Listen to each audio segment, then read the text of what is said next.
So what do we know about Ecclesiastes? In addition to the birds, turn, actually, that was a cover. Pete Seeger had the original. It wasn't 60s at all, it was 50s. So even then, there was things just kind of going, man, what's going on under the sun? Which is a question that has been asked. And it's one that we're not afraid to talk about. Because if we don't talk about things here, they get talked about other places. And that doesn't sometimes lend to the results that are positive for the world. So Ecclesiastes is tucked there between Proverbs and Song of Solomon. It's in what's called the wisdom literature, the poetics. We've got history and narrative of the Old Testament that kind of builds the chronology and storyline. And then we've got New Testament, which is revelation and messianic truth and how to walk with God in the age that we're in now. And tucked in there in between is, it's kind of a step back and go, hey, let us ponder and consider. Let us see how this stuff that is sometimes academic or sounds good on paper or fits good in a lecture, how does that really fit in life? Because in life we've got a lecture, and then we've got lab. And it was always confounding to me in my brain, in college, we had two different teachers. You had somebody doing lecture, and then you went to lab, and it's somebody in there, and you're going, this isn't what they said. And then you go back to lecture, and you'd say, hey, we're going to cover this again, because when I was over there, I didn't know what I was doing, so we're not covering that, we're moving on. And I went, okay, so that's how this game is played. And so the last thing that I want is to go to the Bible, or to pray, or to talk to somebody about God and go, well, that's how the game's played. Lecture and lab are kind of different. This is the stuff we talk about in church, and then you just got to go figure your life out on your own. And so Ecclesiastes is the messy middle. It's where we get a chance to reflect and walk a little bit and then say, hey, I got some questions. And more than anything else, I think that we want in that is to go, it's not just me, is it? And so it is good that we gather and look at this together, because I got a hunch. Few of us just ever wake up and go, I think Ecclesiastes is what I'm going to dive into today. Let me edit. So it is good that we are here together. So Ecclesiastes is a response specifically to the life maxims that are in Proverbs. Proverbs has a lot of life lessons that are kind of written as if and then statements. If you do this, then that's probably going to happen. If you're this kind of a guy, these are probably going to be the results. And it's really good stuff to read and know and to apply. But Solomon, who for the most part is regarded as the person who wrote Ecclesiastes, Solomon thought that Ecclesiastes was a bit too theoretical. Proverbs was a bit too theoretical, a bit too much like lecture only. Very good in presentation, but not very applicable with consistency. And that's what we're made for. We're made to learn and apply, and then not have to learn the same lessons over and over. That's how we're made, but that's not often how it goes. And so I really want us to have an affinity for this book, not as a existential reality that kind of hovers out there, but as something that really is practical to where we are living. So this is the lab, and it starts with this phrase, under the sun. You hear that phrase mentioned over and over in the book of Ecclesiastes. And it's only used in Ecclesiastes. And it means real life. What is life under the sun. It's the opposite of life up there in the celestials. That's not where God lives, and that's good. It's not where he dwells, and that's good. And so there's a difference in, oh, whatever you're thinking of up there, God, let me benefit from it. This is the opposite. This is what I'm experiencing down here under the sun, where I live and breathe and work and relate and react and respond and hope and risk and fear and hurt and celebrate. And so this is what we know. Under the sun is the nitty-gritty. And so this is an honest reflection by Solomon, if indeed he did write this, who had more wisdom, more knowledge, more experience, and more pleasure than anyone who ever lived. And so he's given his reflection on how to best live life on life's terms. And so how do we understand a good man who gets cancer and dies young when an evil man lives a long and influential life? How do we understand a loving couple that doesn't conceive children and other children are born and abandoned or not loved? How do we understand those things in this life? And do they ever cause a theological problem? Do they ever make us go, hey, God, are you okay with me asking this question? What's up? What's up? And so Ecclesiastes is that question. And it's also some honest dialogue that follows that question. And so it literally is described, life is described by the writer of Ecclesiastes as, and I quote, a grievous task required of the sons of Adam. Isn't that encouraging today? Go out there and get them. Give it your best shot. And yet here's the irony. There are so many mentions of joy and pleasure in this book that the Jewish religious leaders resisted the thought that it was inspired by God and resisted that it was included in the canon. And so what we can read as incredibly depressing also mentions joy, pleasure, relational engagement, fulfillment, and purpose. And so once again, it is broad shoulders that God says, let's endeavor. You can figure this out. Let's talk about it. And so we have this person, Quohela, as we look at a few verses today, it'll say the preacher. And literally the phrase means the drawer of the assembly. It's the one who jumps up on top of the pickup truck when everybody's milling around and right there in the bed of the pickup truck does a big whistle and says, hey, everybody, gather up. Let's talk for a second. And everybody comes and mills around. And the reason that this is important is because Jewish philosophy is the opposite of ours. Jewish philosophy doesn't begin with man and our questions, like Rodin, the thinker, going, where did I leave my fork or my pants? That's Western philosophy. That's man at the center and the questions that man has. Jewish philosophy was opposite.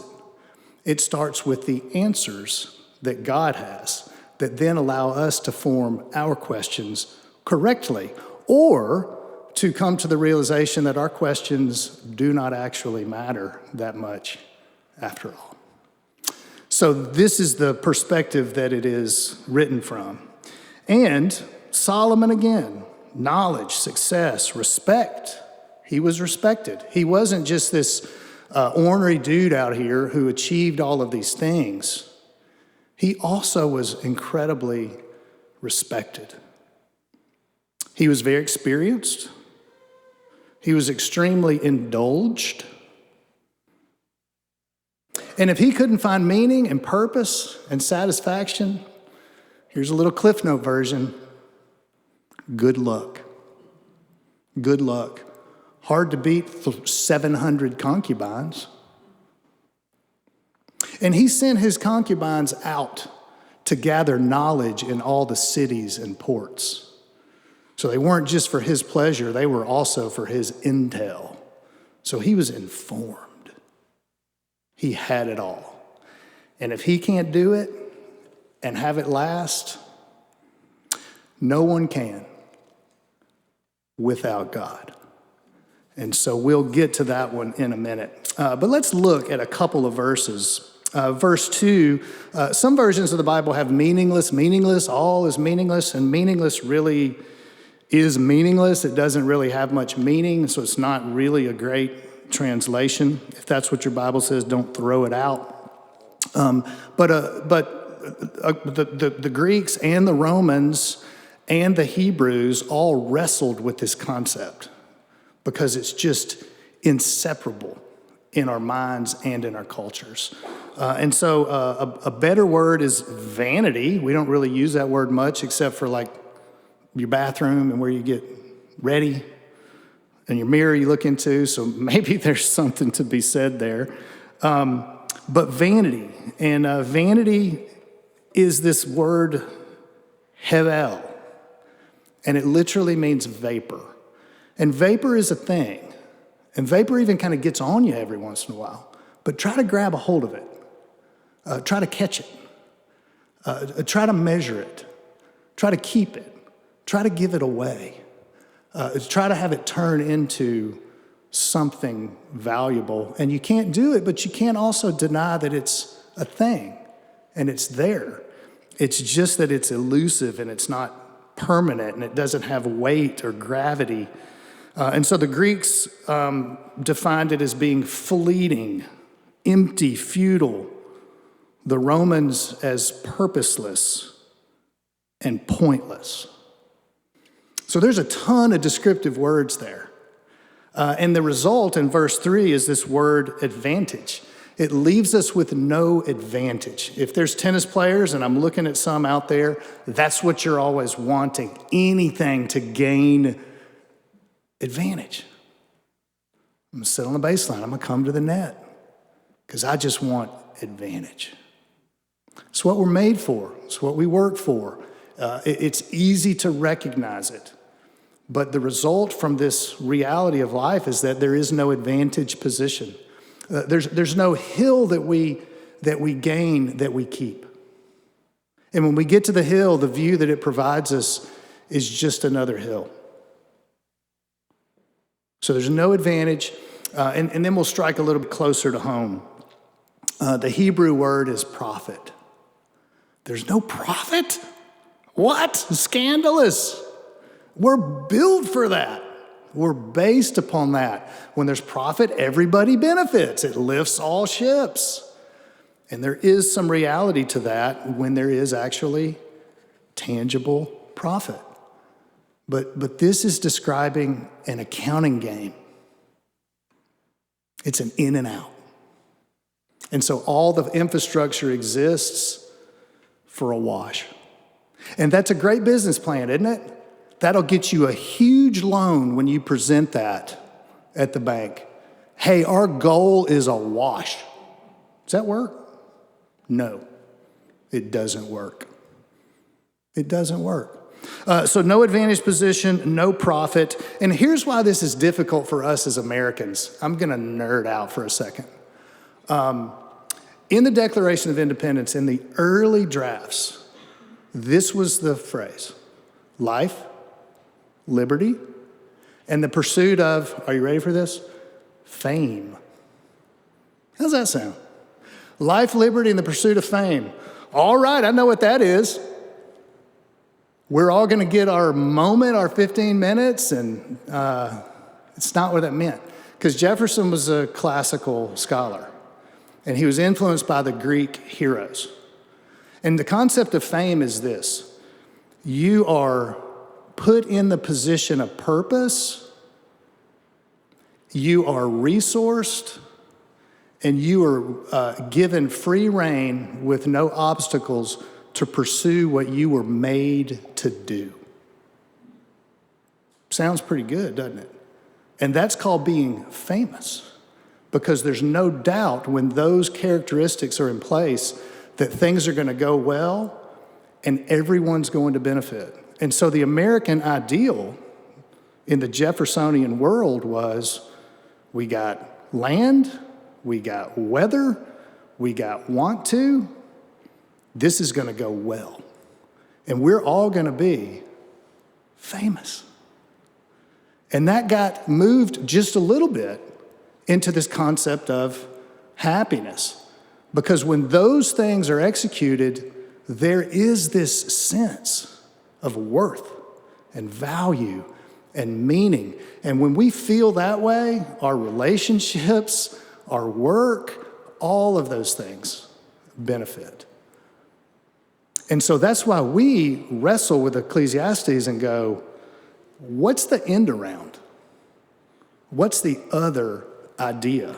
And so the response, if we're smart, like Mark Twain, the satirist and humorist who was super smart, here's the way he saw it.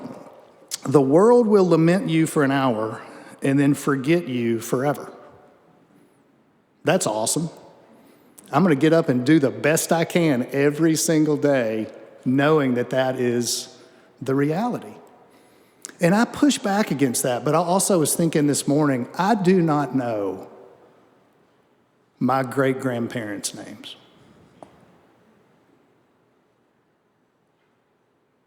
I definitely don't know their parents' names. And that's pretty much how it goes. I know my grandparents' names, but I can't go back much farther than that. So I'm probably a little closer to what Mark Twain is saying. Edgar Allan Poe, super high IQ guy, kind of an interesting cat. But he wrote a poem that I hope none of you know, and it's called The Conqueror Worm. And the concept of the conqueror worm is it's the mightiest animal that's ever lived. Because the lion goes to the grave and gets devoured by the worm. The T-Rex, worm. Me? Worm. And so it's this tough concept, but there is some light and there is some life available. Because if we push against this reality our whole life, one of a couple of things is going to happen, and we're hopeful to avoid those. And then there is a door that opens. So here's the reality. Life is flawed. There's no advantage position, no profit. And some of you are already jumping ahead going, yeah, but isn't there spiritual value that we can pursue? Isn't there, I used to lead Young Life, and in Young Life, our talks were on an ark.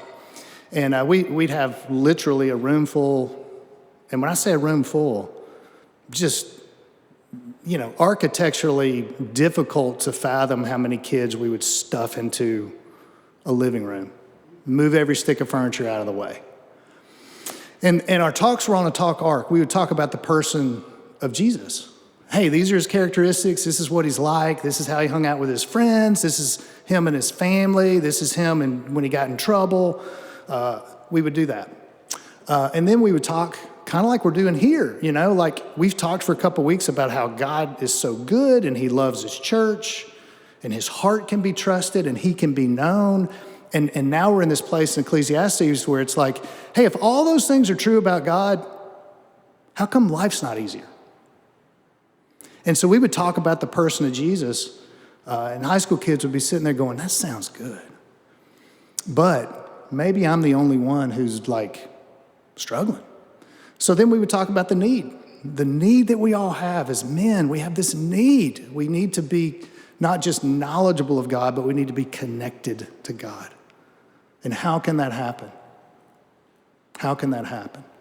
And so then we would talk about the flaws of man and the limitations that we have and the inability that we are to be like God and act like God, and the sin that creates distance between us and God. And that would be a talk, that talk. And we would kind of end that talk, go, hey, it's great to see everybody. And some kid inevitably would go, wait a minute. You can't stop there. You got to talk about Jesus. It's like, we will. But we usually talk about Jesus a little too soon. We usually talk about Jesus before we talk about why is Jesus even relevant? And why did Jesus need to do what he did? And so we need to be careful that we don't just pat everybody on the head and say, hey, I want you to feel better today. Sometimes we need to sit in the reality of life is flawed. And it's kicking me in the teeth right now. Am I the only one? Has God forgotten me? And has he provided any relief or future? Or do I need to go looking somewhere else? And when we read the Bible, we see that's a question that was asked all the time. And Jesus never went, oh man, I thought you were one of my dudes. He addresses the question. And he's like, I see that you are seeing things clearly. Let's talk about that. Let's walk. Let's walk while we're talking about it. Let's walk shoulder to shoulder. And so life is flawed. Is there spiritual advantage that can be gained? There is. There is. Are there rewards for living the best that we can as a follower of God and treating people the best we can, that the way that the Bible says to treat them? Is there advantage for that? Absolutely. And sometimes even in this life, and definitely in the life to come. But that's another message for another day. This one is about life under the sun. And so God's great. We're made for purpose. His heart for his children is good. He can be trusted, but something's wrong. And here's the three realities and options that we usually land in. That reality and that truth leaves us disoriented. Just kind of going, where am I? What's next? What just happened? It's a feeling that I've talked to a lot of dudes and they're like, man, I don't know what just happened. I just had this conversation. This resulted from it, but I didn't see that coming. I don't necessarily know what to do next. I'm just kind of disoriented. I need to get my bearings. And how we go about doing that may or may not be the best thing.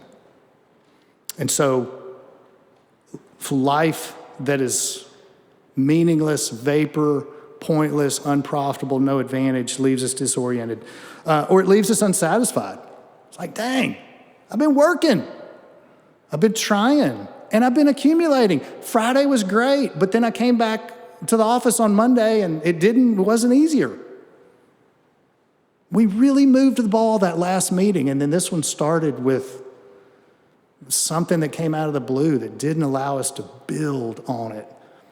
Or that last date we had, or that last conversation where we really connected, or that last time that I had that conversation and felt real hopeful, and then this time it just didn't. And so we can feel very unsatisfied, and that makes us question our efforts, or it makes us blame something or someone. And then lastly, and this one's pretty much a +1 with either of those other two, it just leaves us weary. Like, man, this is, like it said, toil and tiring. And it's just again and again and again and again.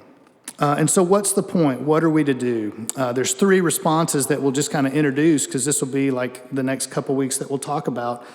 So that reality led Solomon in 3 places. The first one, verse 13 through 18, if you want to read this sometime, he's like, I need to figure this out.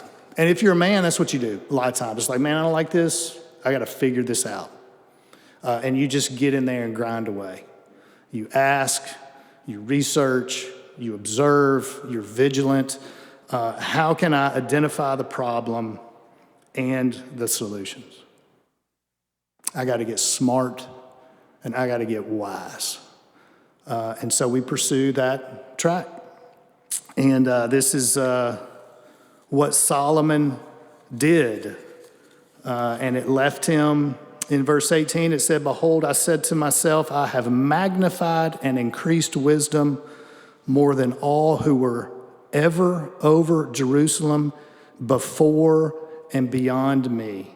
And my mind has observed a wealth of wisdom and knowledge.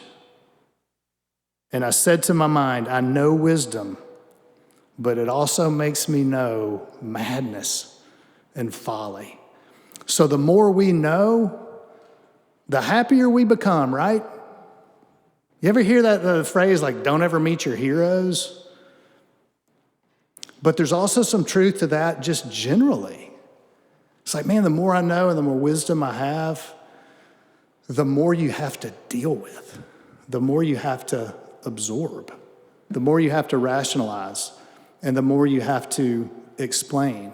And so knowledge and the pursuit of it are limited. So then you move on to hedonism. It's not a word we use too much, but y'all get the point. What's mine? What can I get? What can I enjoy? What pleasure can I have? Chapter 2, 1 and 3, chase desire. It's really not desire. It's really the biblical word lust.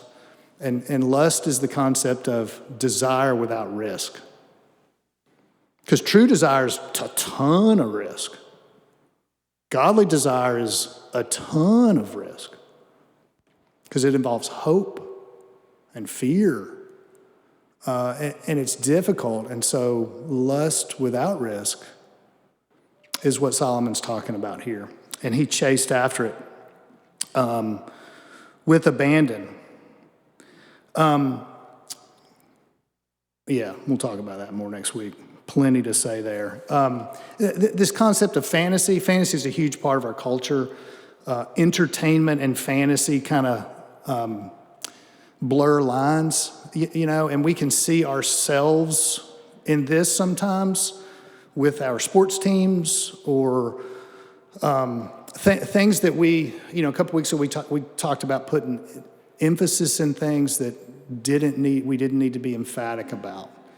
And so sometimes entertainment and fantasy are the attempt to just not be where we are. I'm feeling this. I don't want to feel this. So how can I get over here? And we do that in a bunch of different ways. And some of them are more benign than others. But fantasy, which is related to addiction, is absolutely a function of this. A lot of times addiction is not engaged in because people are weak or dumb. It's because they see this pretty clearly. And they're like, I don't know how to participate in this. I don't know how to participate in trying real hard and not getting anywhere. I don't know how to participate in being really passionate about something and being the only one. I don't know how to do that. And I can't deal with that minute by minute, hour by hour, day by day. I need a break. I need to not be where I am for just a minute. And so that was what Solomon experienced. And then thirdly, materialism. And knowledge and materialism can be seen as societally beneficial. Let's build something, man. We're made to build stuff. I love to build stuff. But I also love to look at what I built and go, that's good, right? That's going to help, right? People are going to benefit from that. And so when we build something, we have to manage it. And you know what we're usually managing? It's decline. It's true. It's true. And we can couch it a bunch of different ways, and we can deflect and shift. But the reality of life is God raises things up, Sets them down. He raises them up and he sets them down for his purpose. So, Steve, we got a few minutes left. Please tell me, what is his purpose? What is he doing? The result is verse 11. I'll just read it. Thus, summary statement. I considered all my activities which my hands had done, and the labor which I had exerted, and behold, it was vanity and striving after the wind, and there seemed to be no profit under the sun. You know who understands this more than anybody? Marketers. They get this. Because what's the message of marketing? That. You know what? Your life is flawed, but we can help. Aren't you glad we're here? Here we are. We can make your life a little bit less flawed. We can make you feel better for a moment, or at least distract you from this reality. So again, if anybody could make it work, Solomon could, and he couldn't. Intentions, ideas, pleasures, experiences, they are at best unable to take the strain. We live down by Draper Lake, right past the covered bridge on the bike path. I love that covered bridge. It's so cool. I love trucking down that hill and putting my hands up like this, like on a roller coaster, and it's just like, am I gonna hit the bridge? It's awesome. I love that bridge. I wish there were more covered bridges. You know why there aren't? Because of Ecclesiastes. Covered bridges are not practical. They can't take the strain. They're very expensive, almost impossible to maintain. At best, you know what they're good for? Putting them on calendars. Why is that? Have y'all noticed that? The prolific covered bridge calendars? My goodness. And so what then? What's the result? The result is we need Genesis and Psalms, Galatians, and Revelation. We need for God not just to deal with our sin problem. We need God to be the author, perfecter, and finisher of our life. We don't just need a little bit of a boost with the sin issue. We need identity and definition and purpose and instruction and a ton of validation. And sometimes some accountability.